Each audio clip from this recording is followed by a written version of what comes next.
Saan po nakatira si Ate Heart? Bakit wala na siya sa mga video nyo? Guys, sa totoo lang guys, may aaminin ako sa inyo. Wala na si Heart sa bahay namin. Ma, asan si Heart? Pinalayas ko na. Oh guys, wala na si Heart guys. Pinalayas na si Heart guys. Wala na sa bahay. Kawawa naman. Tay, ba't wala na daw si Heart dito sa bahay? Pinampo na. Wala na, pinampo na diga. Nasaan si Heart? Aling malita sa si Ate Heart?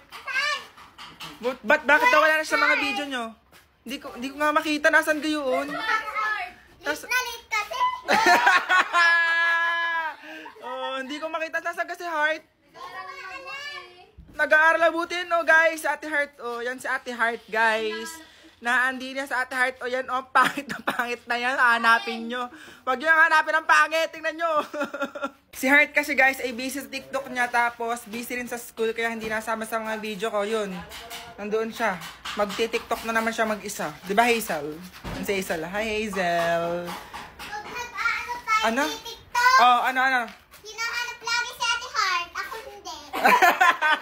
Kasi pangit ka, aling maliit.